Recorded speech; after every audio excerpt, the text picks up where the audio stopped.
Yeah, absolutely. So in communications, we call it tuning into their personal radio station, WIIFM. What's in it for me, right?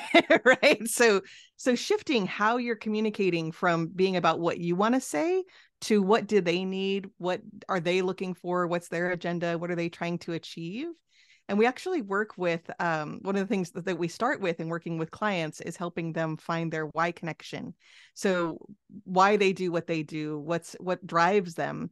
So when you know that and you know what drives them, then you can tweak your communications to be in a way that's going to motivate them, especially You're listening to the Focus on Customer Experience podcast. Benjamin Del Grosso gives you the ins and outs of one of the most underlooked aspects in business today. Improve your customer service and watch your business skyrocket. 2, 1. Now, here's your host, Benjamin Del Grosso. Hello and welcome to the show. Today we have Sonya Shelton here. So, Sonya, when it comes to navigating the ins and outs of business, Sonya Shelton has seen it all, from successful startups with brand new ideas to well-established Fortune 500 companies.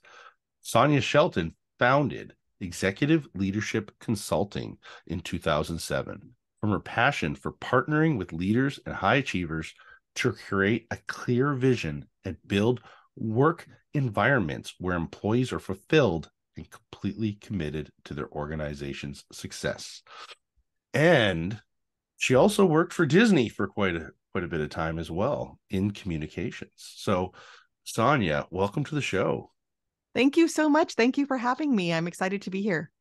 So tell us a little bit of how you got to, I guess, where you are today. Yeah, so as you mentioned, I worked for Disney for a little bit. I worked there at an interesting time when we had a member of the Disney family, Roy Disney, lead a shareholder revolt against our CEO, Michael Eisner. So at the time, I was the head of employee communications. So you can imagine, like, I'm in charge of internal communications, basically in a company going through a divorce. And they're telling me, yeah, keep everybody focused and remind them why they want to work here. And right. And it really just showed me kind of the best and the worst of culture and leadership. Obviously working for Disney has a very strong culture. It's known for that. But at a time when it was at its worst and, fights in the press and all kinds of things happening and very political internally, right? So I saw both from a culture perspective and my own leadership, what it did to me, what I ended up doing to my team as a result of my environment, just really made me see and have empathy for leaders and what they go through. And that's why I decided to start Executive Leadership Consulting, to really help people create a culture where people are fulfilled at work, where people love to come to work. They feel connected to the purpose of the company and they can see how they can fulfill their own purpose in that culture. Yeah. And then, like we were talking off camera, communication is a very big thing and it can easily go wrong. And I was using the examples of how, I know once or twice in the last few years, I've said the wrong thing on a phone call while I'm talking to a customer. And I know right then and there that customer is never calling me again. And, so communication is a very big thing. And we were even talking about how you have to have different communication styles depending on who you are talking to within your organization. Is this something that you've had a lot of practice in, or something that you teach or coach on? Mm-hmm. Yeah, absolutely. So in communications, we call it tuning into their personal radio station, WIIFM. What's in it for me, right? Right. So shifting how you're communicating from being about what you want to say to what do they need, what are they looking for, what's their agenda, what are they trying to achieve. And we actually work with one of the things that we start with in working with clients is helping them find their why connection. So why they do what they do, what drives them. So when you know that and you know what drives them, then you can tweak your communications to be in a way that's going to motivate them, especially in teams or even customers, like you said. Like if you're kind of getting what they're trying to achieve and what their motivations are, and you're talking to them from there, it can be incredibly powerful. Yeah. No, and it's very important to know what your why is. And most people actually don't know what their why is at all. And it's funny because my friend kept asking me, like, what's your why? He kept like, why are you doing all of this? And why are you, because like I was telling you off camera, I do some trainings within the networking group I'm in. They're free trainings that I do within that networking group. And he was like, but why are you doing it? Like, I don't understand why you keep doing all this. And it's funny, I actually told him what my why was without even knowing I told him what my why was. And I told him, well, because currently I'm a small business. I don't have really any employees at this point in time, because that's all part of the grind of starting a business up. But I know that I used to have 15, 20 people or so that directly underneath me that I would always have to take care of and coach and mentor and whatever, right? And manage. And well, the way I look at it is I'm practicing that skill of talking to people and teaching them stuff so that when I end up having employees again, I will end up being in a good position where I've already been practicing that communication all the time, which is funny. So I'm explaining that to him and he's like, oh man, that's really your why. I'm like, oh, I don't know. Is it kind of thing, right? Like, Yeah, so go ahead. ahead. No. One of the reasons that that people find that it's hard to find their why is because studies show it's actually in, using your neuroscience, it's actually in the limbic brain, and the limbic brain has no language, right? So it's where we make decisions from. So from being a business owner and marketing, like we make decisions from an emotional place and then we justify it with the rational mind. So the why is in that same space. It's what motivates us. It's where those decisions are made. But there's no language there. So it's really hard for us to articulate it. Yeah, that makes sense. Yeah. So let's dive into some questions here, right? What are some of the trends you're seeing in the workplace today?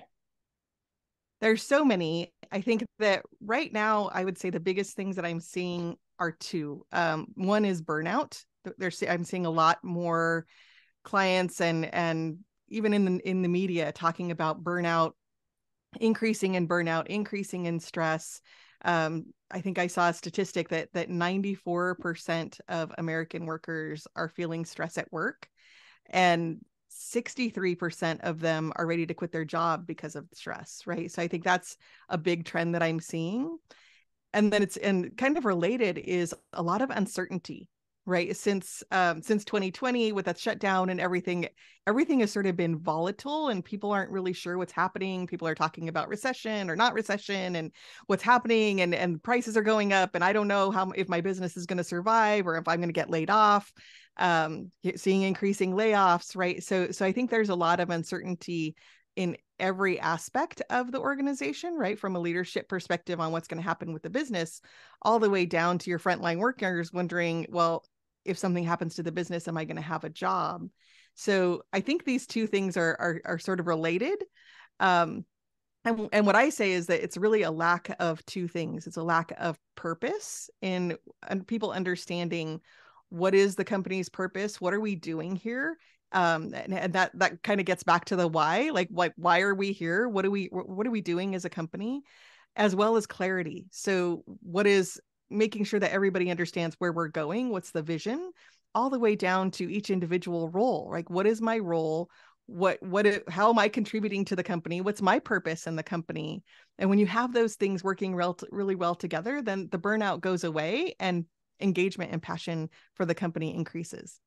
Yeah, burnout, I think part of it is many years ago, I used to get burned out, and I would just go on a vacation, and the whole time I'm on vacation, I'm worried about everything going on at work, and the place is gonna burn down like a mighty inferno, and I'm gonna come back and it's weird. I went through a whole different, and maybe just a lot of people aren't doing a good job at maybe teaching this nowadays, but I went through a whole transition where I had to start realizing that the place isn't going to burn down. If I'm doing a good job as a leader, then my team should be able to handle it, right? If I'm not micromanaging them, if I'm empowering them to do stuff, well, then they should be able to do a really good job while I'm away. And it got to the point where I literally would go and do this whole thing where I would literally disconnect my email from my phone, and I wouldn't check on anything. I would just make sure everything was done.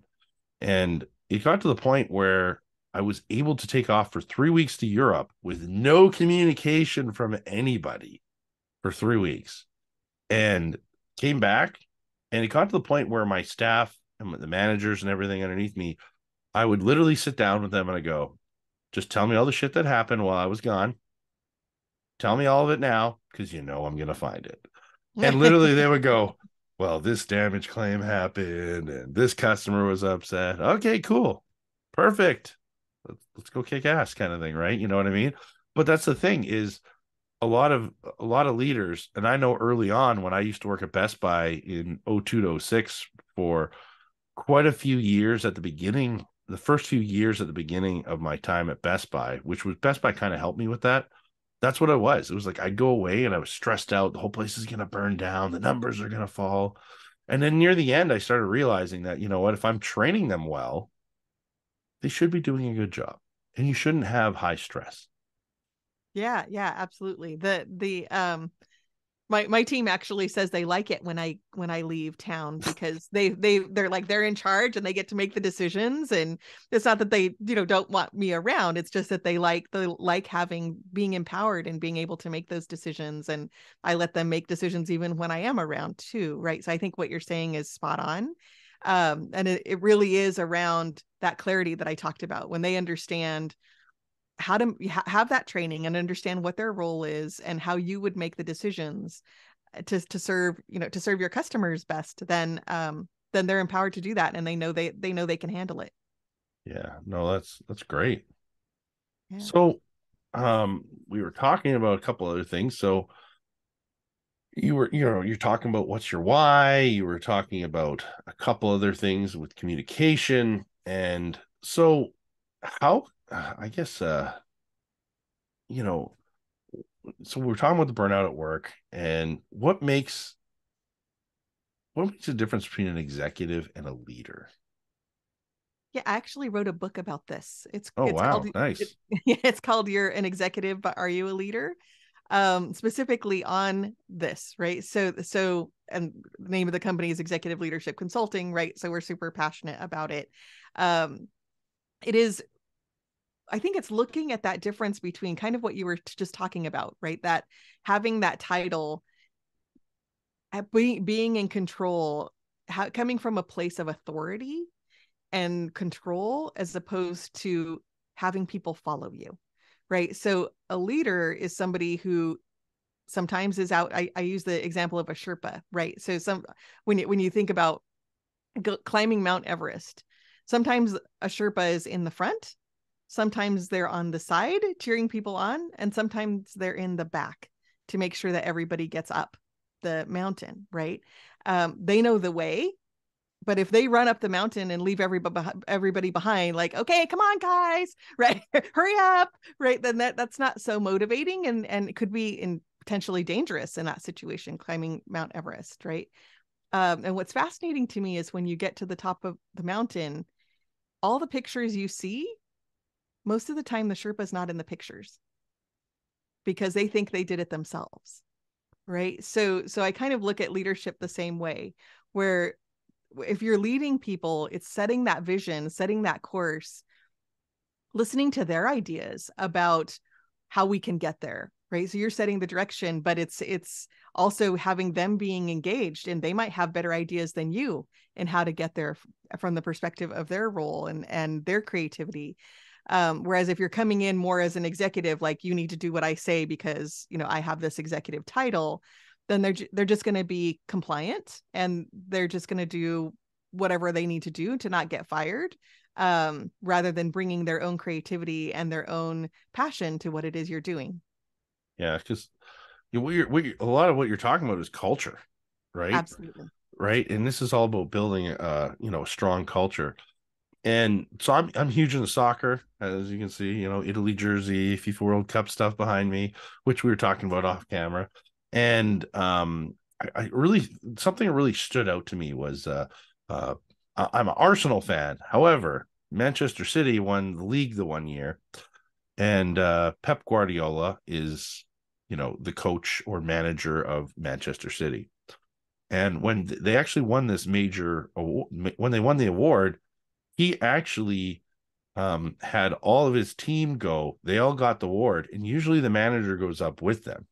But he actually stayed on the ground and just clapped for them, basically saying, like, look what you've done and accomplished as a team. Right. And then they had pictures later, and his pictures of the team was the cleaning staff, it was the massage, it was the chiros, it was all the people. And he had this picture of everybody but him, because he's clapping them on, and he's just saying, well, because it's the whole team.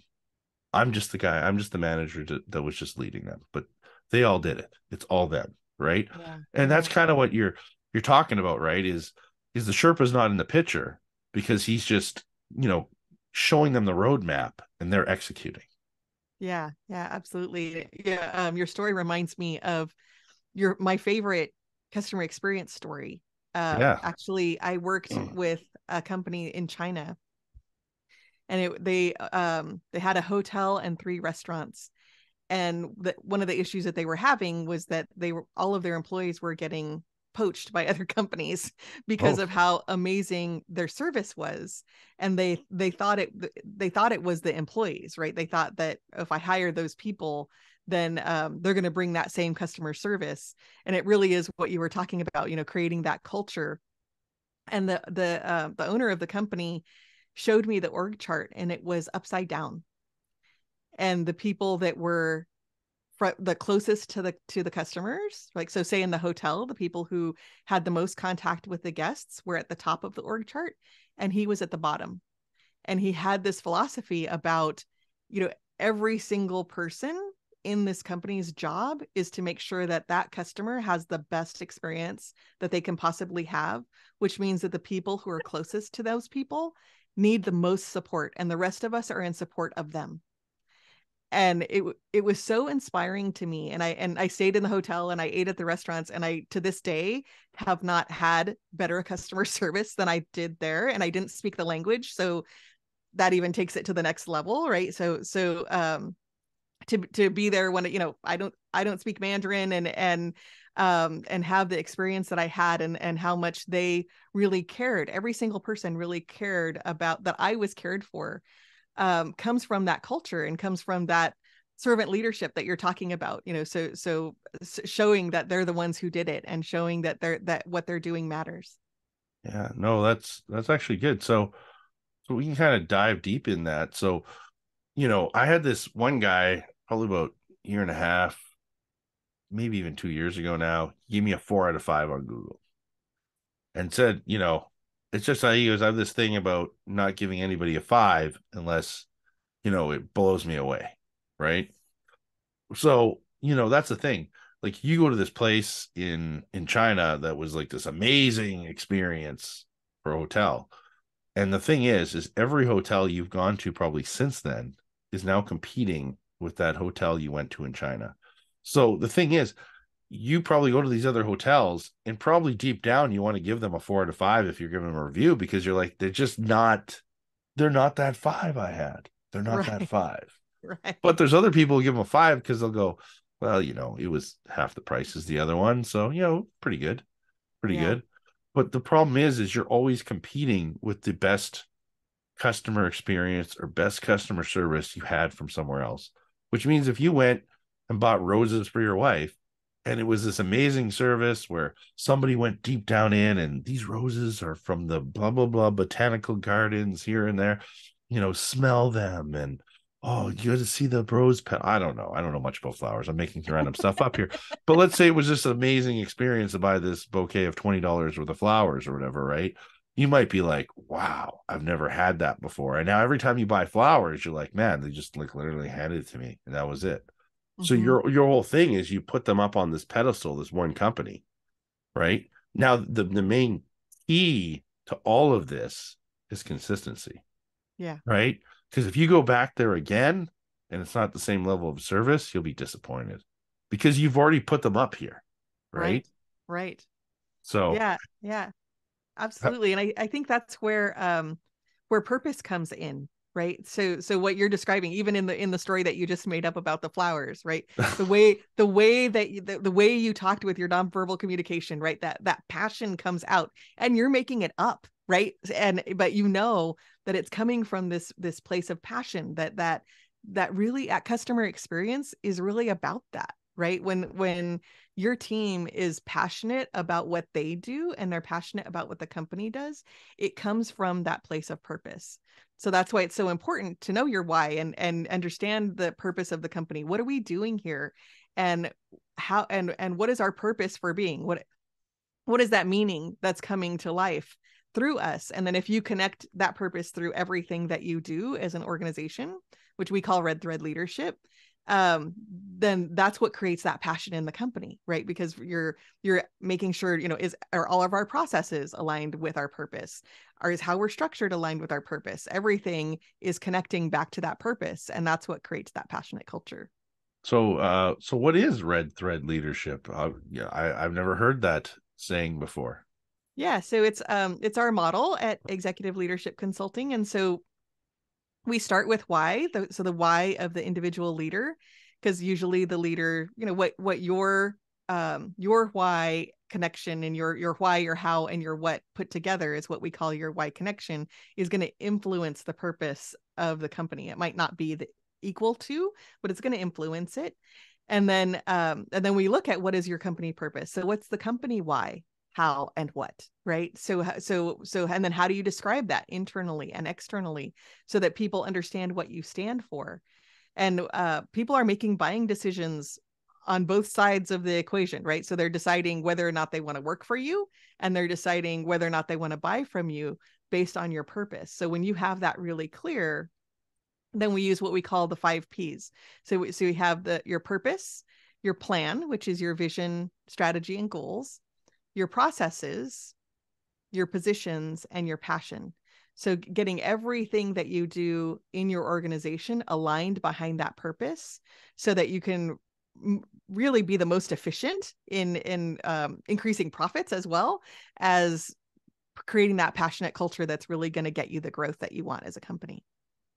Yeah, I mean, if you take care of your customers, they're gonna tell other people, and other people are going to come. And recently I had this conversation with one of my friends or whatever, where he was telling me, what are you doing for referrals? Like, what are you doing for referrals? Like, when somebody refers someone to you, like, are you sending them a gift card? Are you sending them, what are you doing? And I go, well, I'm not sending him a gift card. And he's like, well, why aren't you? You should be doing that. I go, okay, so as the company grows, if I start sending, let's call it a $5, $10 Starbucks gift card, let's just throw that out, right? I said, and let's say the company grows and we get to a point where we just can't manage that program anymore. Now we have to cut it off. And now those people are bitter towards the point of, well, I'm not going to give a referral anymore because now they're not sending me gift cards, and now they're upset. Mm-hmm. And I don't want to have that experience to my clients. So instead, what I'd rather do is give really good customer service and a really good customer experience to the point of where they're so blown away that they automatically just tell people. Mm-hmm. Right. And I find that that's more effective than just trying to, like I said, throw money at people and doing referrals. Right. Like, I don't know what your take is on something like that, or. Yeah, I think it really depends on again on the company and its purpose, right? So what is it that you're trying to do in the world? So for example, for us, we might give referrals a different kind of gift, right? We might give them a journal with their why on the front, or we might give them something that connects back to what we're trying to create in building passionate cultures and high performance cultures, to remind them what they're doing. and the results that they had. Or other companies might, I might give something that is, another free service, right? So they might get something that they've already bought before. Maybe they get an upgrade. So I think it really depends on the company and what your purpose is and your connection with the customers, right? It goes back to that experience. What is the experience that you want them to have at every stage, from the time that they first meet you to the time that they're sharing with other people, right? It might even be asking the person that they referred, let's while we're on this call, let's create a short video to send back to the person who referred you, thanking them, right? Like, even something that small takes 30 seconds would make a huge difference in the person who referred. Like, oh, that made me feel good that I gave this referral and that it really went somewhere, right? So there's all kinds of things that you can do. It's about connecting to back to your purpose and who you are as a company. Yeah, we try and we do personalized video thank yous is like something that we do. And when we do find out who referred, a lot of times I try and send them a personalized video thank you for the referral. But sometimes it's like Bob did. We're like, well, I got like 20 Bobs in the computer, so I'm not sure which Bob, right? So Right. you try and find out, and sometimes you don't fully find out, right? So, but anyways, so obviously we've talked about, red thread leadership. We've talked about, why. We've talked about burnout and a couple other things that with, talking about executive and a leader. Do you have any, final words of wisdom or final thoughts or something that you would like to bring up? Yeah, I think that the most important thing is to start with why, and really finding, sometimes people will say, oh, my why is my family, or it's my faith, or I want to change the world, right? But it's really what's underneath that. So we call those your who's and your what's. But it's really trying to find, what is that why for you? Yeah, 100%. Exactly. Exactly. We are big fans of Simon, and use his models in helping to create that why. So I think in looking at creating an amazing customer experience is even asking that question along the way. Why are we doing this? Why do they want this? Why are they coming to us? Like, always having that why question underneath what you're doing is going to help you deliver that amazing customer experience. Yeah, no, and I think that's the big thing too. When I first started my business, it was like, why am I doing this? Right? Like I did it because I was just like, it's a good idea. You need to do Yeah. this.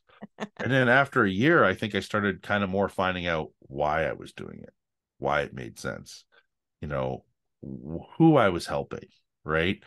And you start kind of dialing that stuff in, and yeah, anyways, you have a lot more, I guess, meaning or purpose is what a lot of people would like to say, right?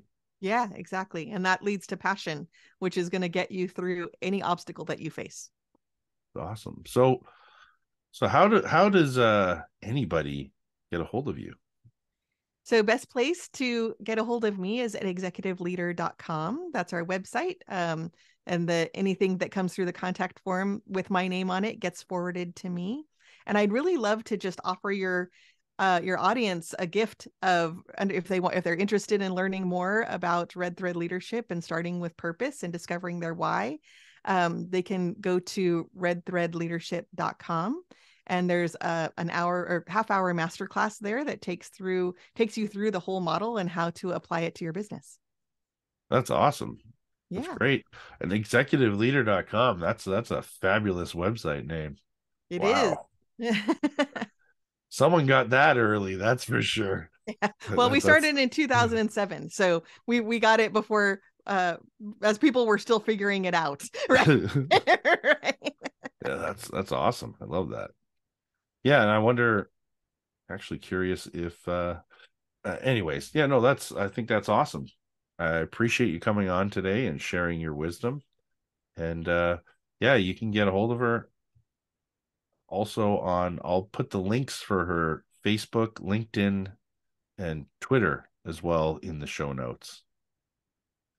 Sounds great. I guess Instagram as well. Yeah. Thank you. Absolutely. It was such a pleasure talking to you. I really had fun. Thank you.